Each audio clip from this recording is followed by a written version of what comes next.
Severe attack of fever yesterday. Our nurse Suyirda gave me an injection, gave me medications, so made me fit for today. But still I am not quite all right. I am exhausted, but I can talk a little. I would like to say a few words about the Heart Sutra. We are reciting very often. Heart Sutra is the most popular Prajna Paramita Sutra. In Japan, they say it is everywhere written, in the ties, in the teacups, and so on. That simply means they are not trying to understand the meaning. It is supposed to be sort of talisman or sort of mantra to avoid danger and evil. So they write everywhere, Heart Sutra. Heart Sutra, first, these so-called Prajna Paramita Sutras. Heart Sutra is a very short one, and there are huge volumes of Prajna Paramita Sutra. They are sutras for the Mahayana Buddhism. See, the first, there was Hinayana Buddhism, or we can say Abhidharma schools of Buddhism. And then Abhidharma schools were not satisfactory to people, and so they began Mahayana teaching. Mahayana teaching, of course, are based on these famous Prajna Paramita Sutras. Diamond Sutra is one of the very important Prajna Paramita Sutra. Prajna Paramita simply means transcendent wisdom. See, so transcendent wisdom or gone beyond wisdom and so on can be translated different ways, but let us keep it transcendent wisdom. And this sutra, where was it composed and when was it composed? They don't know really. Many scholars say it came about in China. Actually, Huanshuang, who came to India and traveled a lot, and he actually gives a sort of stories about Heart Sutra, how he was saved by the reciting Heart Sutra. But anyhow, he returned and he composed this Heart Sutra. He's supposed to have an old monk, dying monk, would have given to him this sutra before he went to India.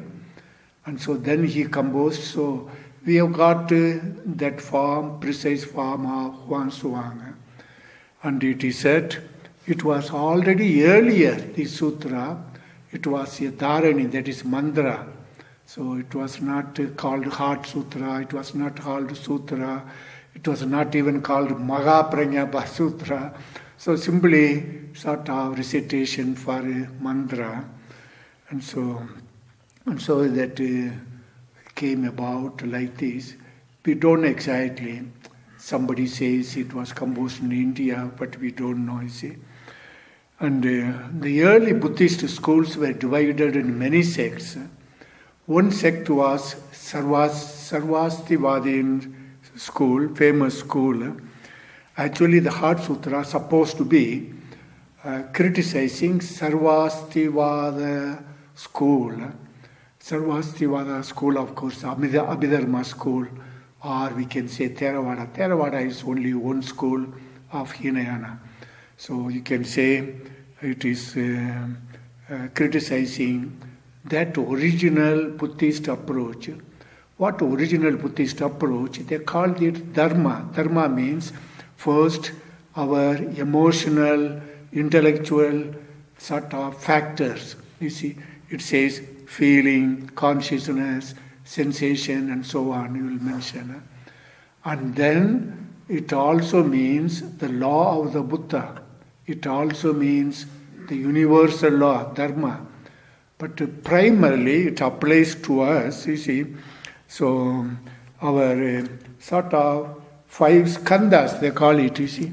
Form, feeling, perception, mental reaction, consciousness, the Heart Sutra says. And so that one. But it goes on further. These are all empty, it will say. And also, it is very radical, Heart Sutra. It will say, you see, all the what you call the 12 chain of causation, you see, interdependent beings, you see, all these are empty.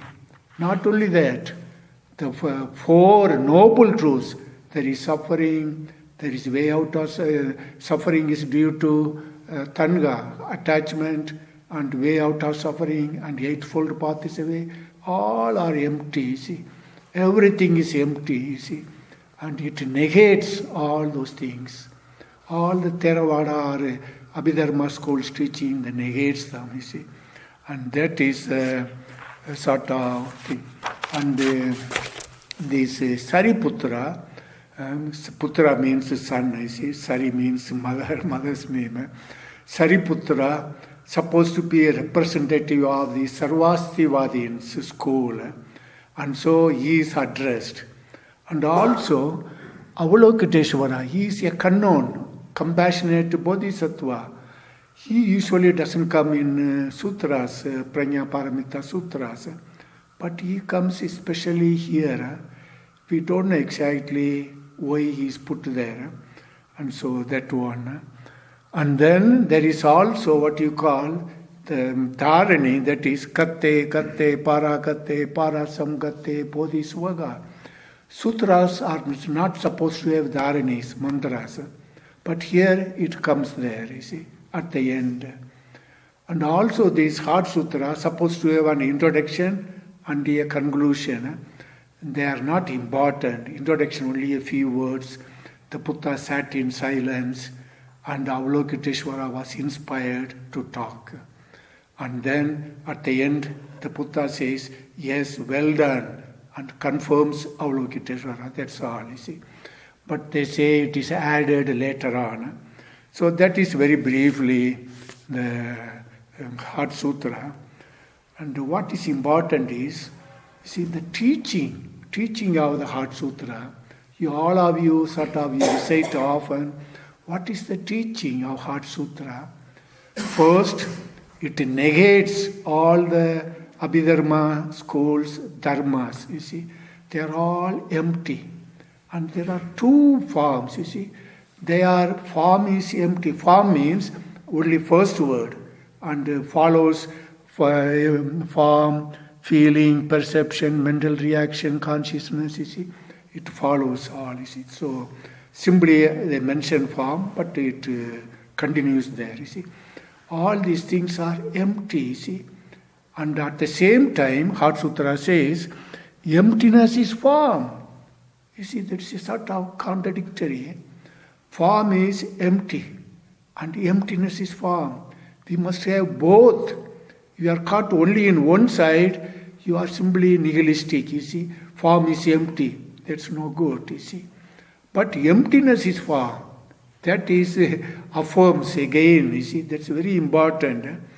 But now, let me say a few words about this teaching, you see. First of all, the Buddhist sutras, Buddha's teaching is varied. Very many things. Some are even contradictory, you see. First of all, in Buddha's time, there was no writing. Writing came only a few centuries afterwards. So only memory, they remembered what the students remembered, they were sort of repeating, you see. And Buddha, of course, must have talked about, according to the situation of the audience, different things, you see. And so anything could have been sort of said, he says one thing here, one thing there. And also, he is talking about with the background of Hinduism. Of course, it was not Hinduism at that time, you see. But anyhow, it is talking about, practically about Hinduism, you see. And so he is sort of criticizing all those things, like fire and so on. Fire is supposed to be kept in the Brahmin's house and all those things. He talks about reinterprets all those things. And so very often we must see, what really the Buddha was talking. But we can't really know exact words of the Buddha. But still we can get more or less the ideas. And secondly, remember also, Buddha was teaching not a cosmology, not a metaphysics.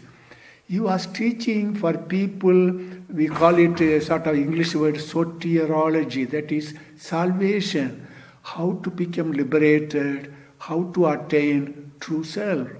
That was the Buddha's teaching. He didn't teach about cosmos, about world and so on.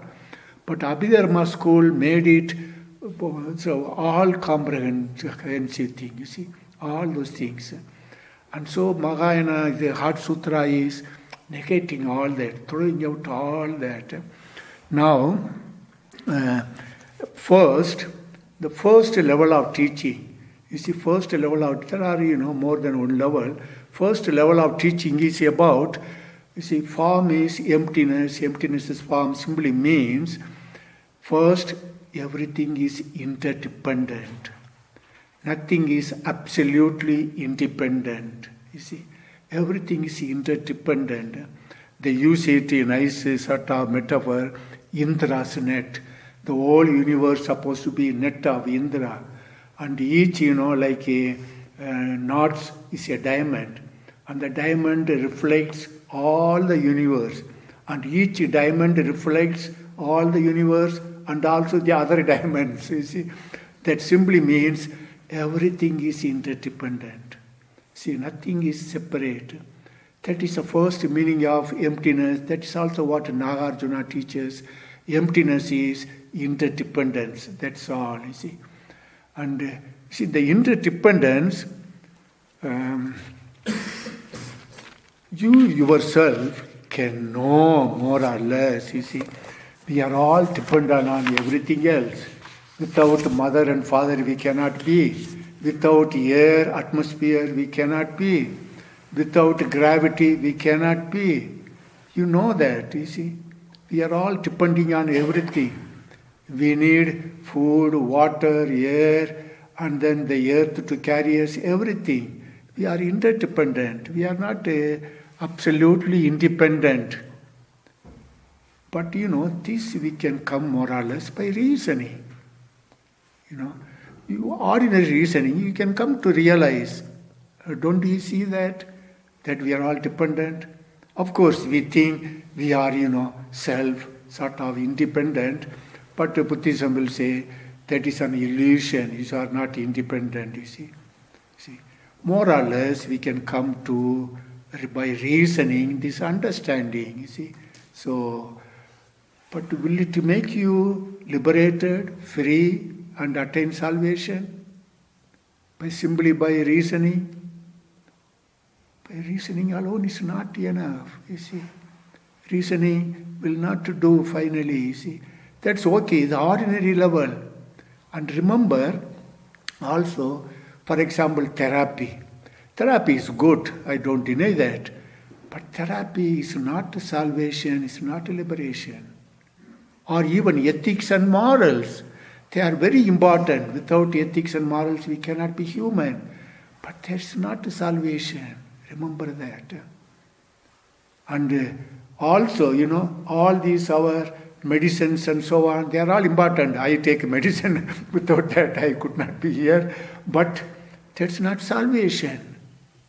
Remember, salvation has a religious dimension. Religious dimension. You see, difficult for people to understand the word religious or spiritual dimension, you can say. Religious dimension. What does it mean?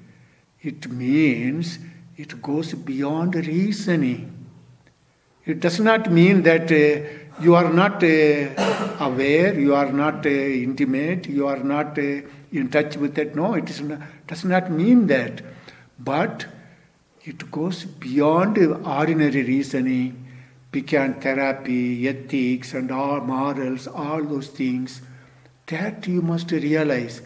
And usually, you see in the Zen, there is a nice phrase they say, when a person is sleeping, Only when you sort of shake and wake up, the person can wake up. Otherwise, you will be sleeping all the time. You see, we are all sleeping. We are not aware of this dimension, so to say.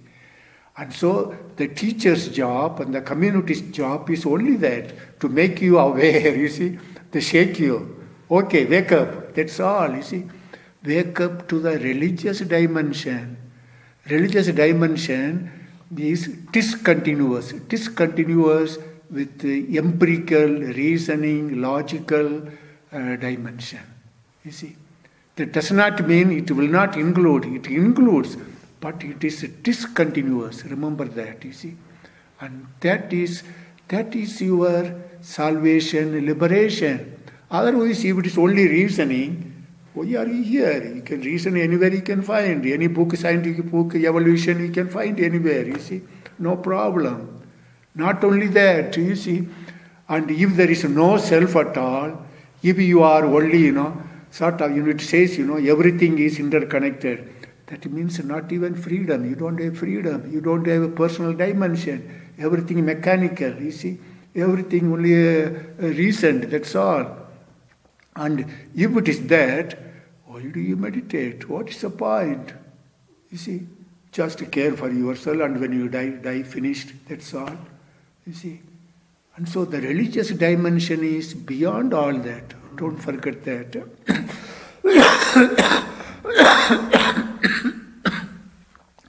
And so here, let me say also here, about Heart Sutra says, it talks about emptiness. That's the thing.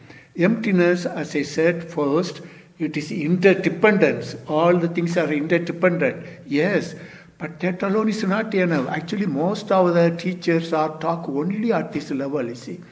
Some, of course, may talk a bit beyond, but it's a problem. Most of the teachers, they get stuck up with this, you see, interdependence, because there is a Buddhism, and they will talk like that. It is beyond interdependence, emptiness. Emptiness more than that, you see. It is on one level, it's okay, that's an ordinary level. But that's not that, you see. You must realize that, you see. That is why we sort of practice and so on. Huh? And then, you see, also says, in emptiness, no feeling, no perception, no mental reaction, consciousness, and so on. And so on and so on. No ignorance, no ending of ignorance. That means, awakening. No awakening, you see, and so on, you see.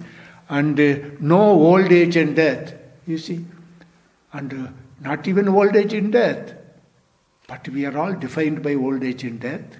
You see, even we are interdependent. We are all conditioned beings, and so. But this is radical everywhere, you see, radical. Huh? What does it mean, you see? Let me say a few words, you see. I wrote a few words. Let me, one small example, in Japan, a therapist, a lady went to a therapist, I read it long ago, you see. She was illegitimate. That means, she was not born to her father, you see. And she was all the time depressed because she was illegitimate. And then the therapist, he knew, of course, then, I don't know whether he had time or couldn't deal and so on. He simply said, okay, meditate over what is your original face. What is your original face? And, she began meditating, sitting again and again.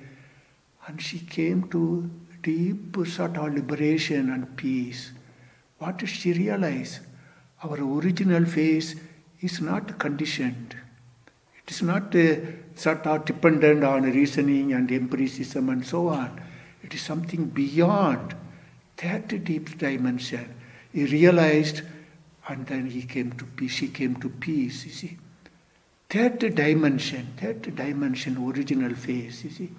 Actually, the Sutra of the original face, the koan of the original face, talks about, it can't be described, it can't be pictured, it can't be sufficiently praised.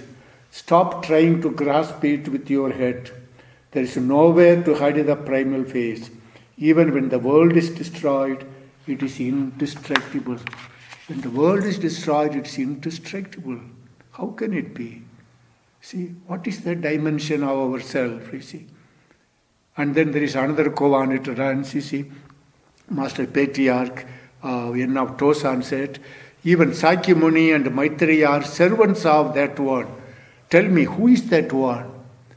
You see, everybody, Sakyamuni, everybody is servant of yourself, so to say, you see. Who is that one? You see, yourself.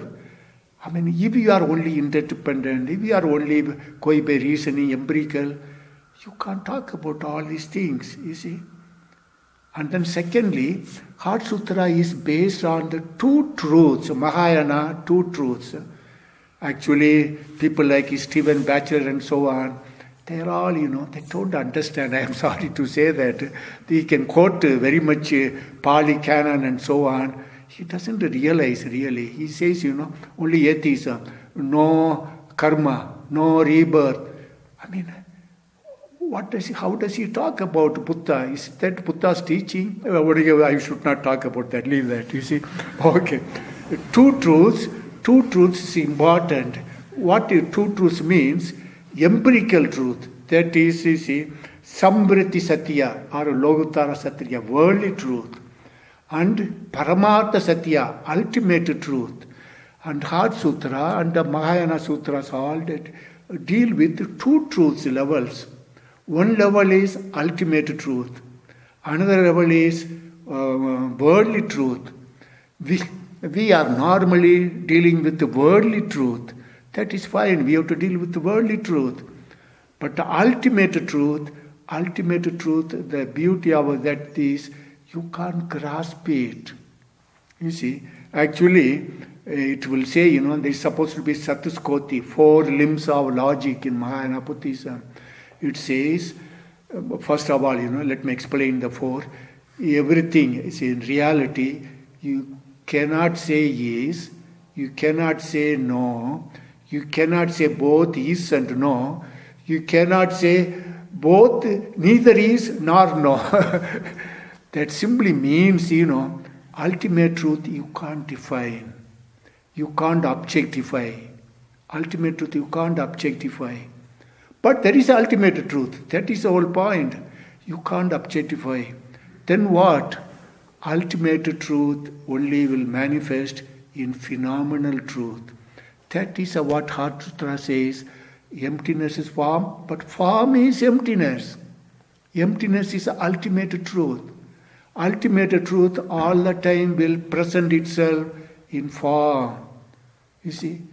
And so now, that is a beautiful sort of thing, you see. And we are moving on, of course, many levels, and moving on major level, 2 levels. Phenomenal truth, ultimate truth. We are ordinarily phenomenal truth, but we are not aware of the ultimate truth. Ultimate truth, we realized, is yourself. Yourself is ultimate truth, you see. You see, it's not apart from you, ultimate truth. But your experience normally is only about phenomenal truth. But there is ultimate truth. You can experience ultimate truth. It's not so difficult, you see. In your consciousness, in your awareness, sort of you experience ultimate truth. Ultimate truth means you can't grasp only an awareness, only a consciousness. You sort of awaken to that dimension, you see. Our ultimate consciousness, you can't grasp. You see, think of that. You see, in the 5 skandhas talks about form, feeling, perception, mental reaction, consciousness. These are all particular consciousness. Eye consciousness, ear consciousness, body consciousness, emotional consciousness, particular consciousness. But ultimately, consciousness, you can't grasp. Okay, do you think you can grasp? Think of that. Ultimate consciousness, you can't grasp. You can't say even it is inside or outside. You can't say even that. You see? Because if you say inside, outside, from which point are you talking about? You are talking about from a point of consciousness. It is inside, it is outside. You can't talk like that. You see?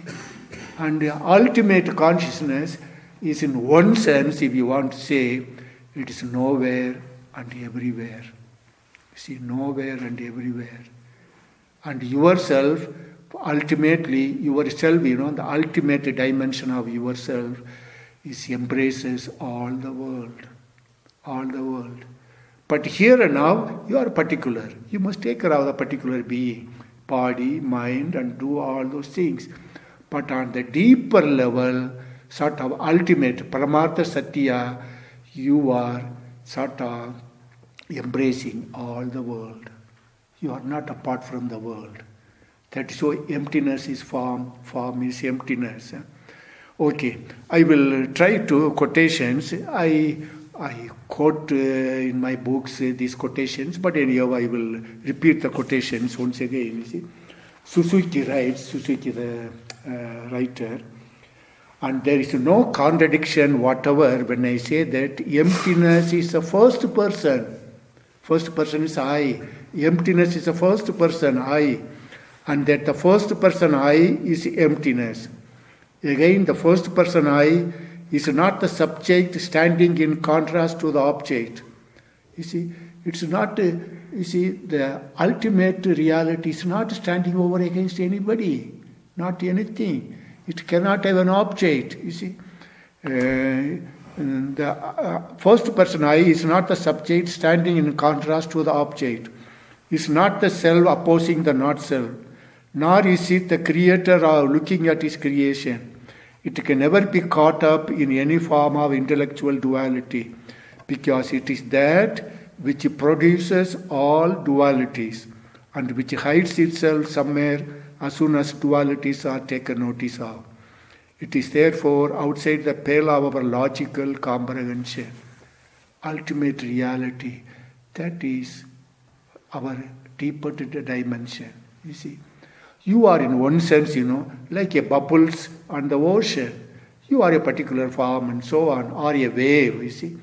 But deeper dimension, the ocean pervades the whole universe. And it's not an object. It's not a thing. You cannot oppose it to anywhere else. And Suzuki says nicely, all dualities are produced by this. There are no more dualities in that dimension. Another thing, it is supposed to be from Buddha. I quote that. Buddha is talking about Arhat. Arhat means the saint who has died. What happens to the saint who has died? The Buddha says, Vacha. Vacha is the interlocutor. Vacha, all form, sensation, perception, predisposition, consciousness, by which one could predicate the existence of the saint, all these have been abandoned, uprooted, pulled out of the ground like a palmyra tree and become non-existent, not liable to spring up again in the future. Look there. It is the 5 skandhas. Form, sensation, perception, predisposition, consciousness. All are in that, what you call, in the true self, Paramartha Satya, no more, finished. You see, no more. And then what happens? The saint or Vacha, who has been released, is deep, is immeasurable, unfathomable, like the mighty ocean. To say that he is reborn would not fit the case. To say that he is not reborn would not fit the case. To say that he is both reborn and not reborn would not fit the case. To say that he is neither reborn nor reborn would not fit the case. You can't describe. You can say, oh, I am living eternally. You can't talk. But does it apply only to after death? No, it applies to here and now. Here and now. Not after death. It applies to here and now. The ultimate self, Paramartha Satya, which you are, you cannot talk about that. How can you talk about that? Only through the 5 skandhas, sensation, body, these and so on, you can talk about that. Ultimately, you are sort of come in a way, come home, be, let yourself be. It must be a deep trust. It's not even faith, I should say. It's a deep trust. Trust is that you are all right. See, beyond all therapies, morals, medications, all those things, finally, you are all right. You are okay. Even death and birth, it is all right. Suffering and no suffering, it is all right. A deep sense, you see, sort of letting be, being, learning to accept yourself unconditionally. That should be sort of realization of emptiness. At the same time, as I mentioned, emptiness also you can be aware from our consciousness, but it has to be manifested in our body and mind. Let be. That is the thing. That is what you call realization of salvation, you see. Not simply doing something and so on. It doesn't matter, you see. All this doing, acting, it goes beyond all that, you see. And then there is another quotation. This is a Hisamatsu. This is a Zen philosopher. It's a little difficult quotation, but I would like to read it. Zen Buddhist nothingness. He uses formless self or nothingness instead of emptiness. He doesn't like the word emptiness. He says it is very neutral and very abstract. So he uses Zen nothingness or formless self. But he now uses this nothingness. Zen Buddhist nothingness is a being that is nowhere, that is myself. Or vice versa, the I which is a being that is nowhere. If one were to speak of a being that is nowhere, which is not I, then it is only an empty space. Or I that is not a being that is nowhere would be only a psychic or physical appearance. Neither of these can be called the nothingness of Zen. Only that which is no object. The I is not something, is independent of all things. It is I that is not determined from outside. The true nothingness is I myself. It is not the world of my objects. While for me there is no more inside or outside through which I could be determined. I am the sole one. The number one is a unity, but there are many such unities, and such a oneness cannot be called the sole one. As a sole one, I must be the one in whom there is nothing and who is beyond inside or outside. That simply means, simply what he's talking about, ultimate self, you can't grasp, that's all, you see. It is nowhere and everywhere. It's not an object. That deep dimension, that is a religious dimension. Don't forget that, you see. Simply by reasoning you can't come to this. But you can be aware. But aware, you must be also confirmed by a tradition, by a teacher. Yes, that is it what you are. That must be that, you see. Otherwise you are lost. You are lost. What for? Meditation, we can get patience, courage, and all those things. Is that our salvation? You see, that's not enough, you see. We have to practice, of course, it's helpful, but we must come to this dimension ultimately. You see, a groundless ground of ourselves, abide in that. That is sort of peace. The peace which the world cannot give, so to say. This is not a peace which comes from the world. It's not a peace from the reasoning and logical things and so on. It's a peace beyond the world, so to say. That deep sense. And then under Zen Master Chosha is a beautiful quotation. He says, of course, but the question is also, we must realize this self, formless self, groundless ground, is manifested through all the world. Don't forget that, you see. Therefore, the world is, in one sense, yourself. Yourself is the world. That also you must realize. But don't be simply identified with the world. You are more than the world. But the world is yourself. You cannot escape from there, you see. And so this Zen Master talks very nicely. The entire world is reflected by the eye of a monk.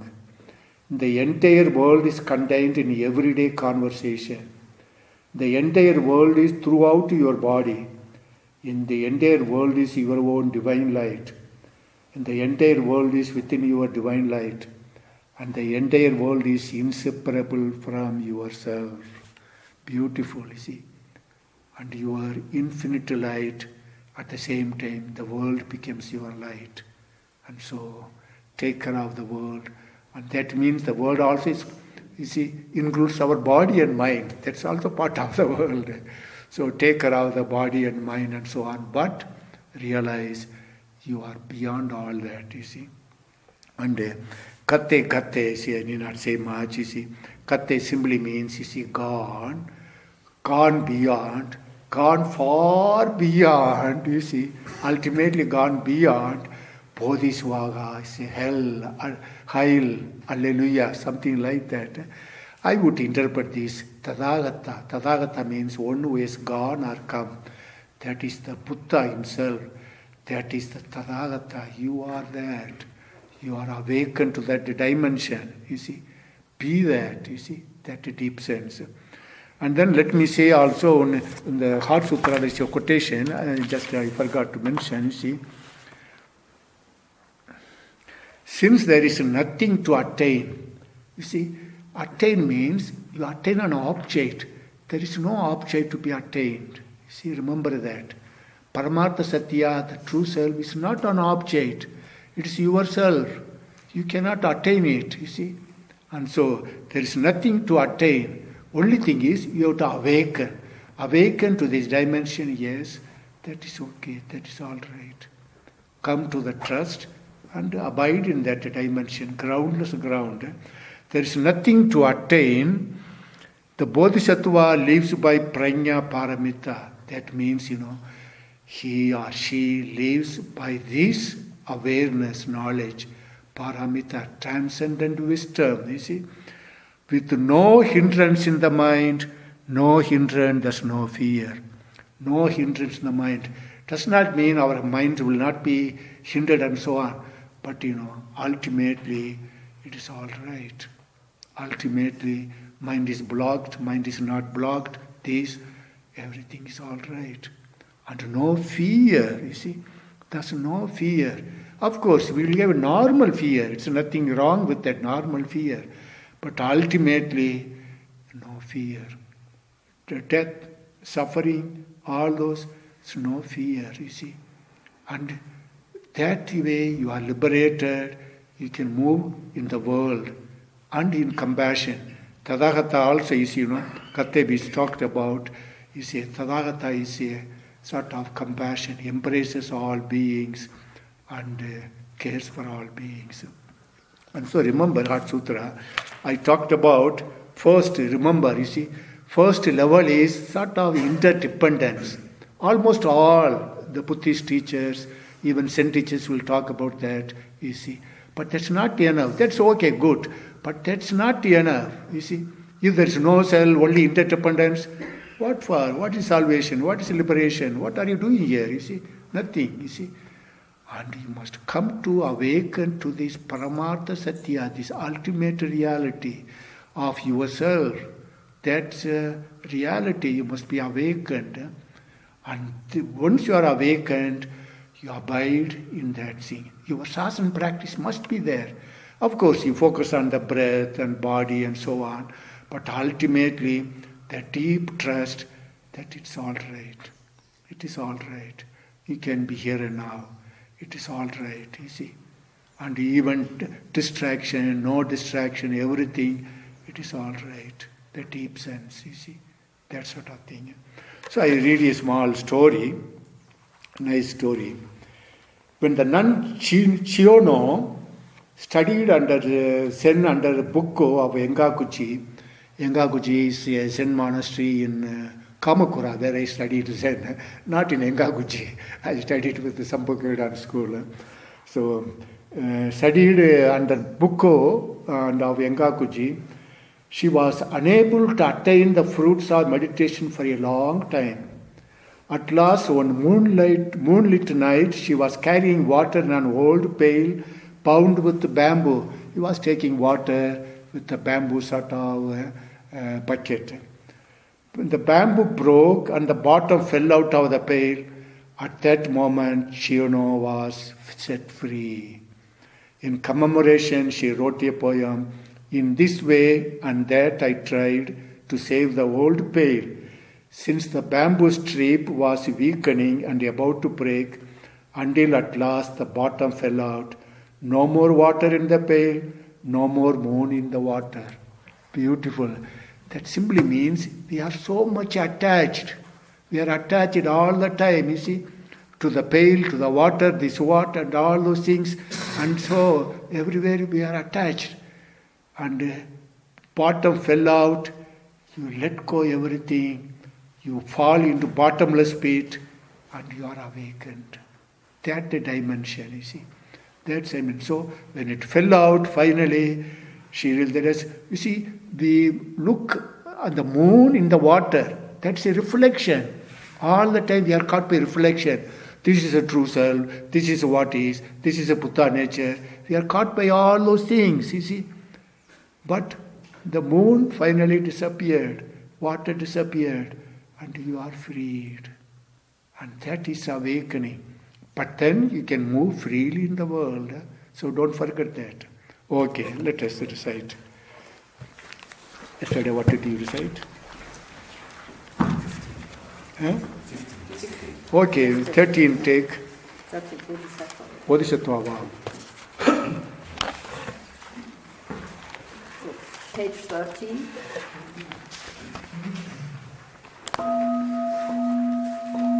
Bodhisattva vow. When I look at the real form of the universe, all is the never-failing manifestation of the mysterious truth of the Tathagata.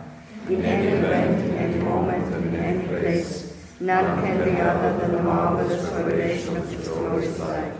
This realization made our founding teachers and virtuous saint leaders expend tender care with the art of worshipping to animals and birds and indeed to all beings. This realization teaches us that our daily food, drink, clothes, and protections of life are the warm flesh and blood, the merciful incarnation of Buddha. Who can be ungrateful or not respectful to each and everything, as well as the human beings? Even though someone may be a fool, let's be warm and compassionate. If by any chance such a person should turn against us, become a sworn enemy and abuse and persecute us, we should sincerely bow down with humble language and reverently believe that he or she is a merciful avatar of Buddha, who uses devices to emancipate us from sinful karma that has been produced and accumulated upon ourselves by our own egoistic delusion and attachment through countless cycles of kalpas. Then on each moment's flash of our thought there will grow a lotus flower, and on each lotus flower will reveal the Buddha. These Buddhas will glorify Sutra, the pure land,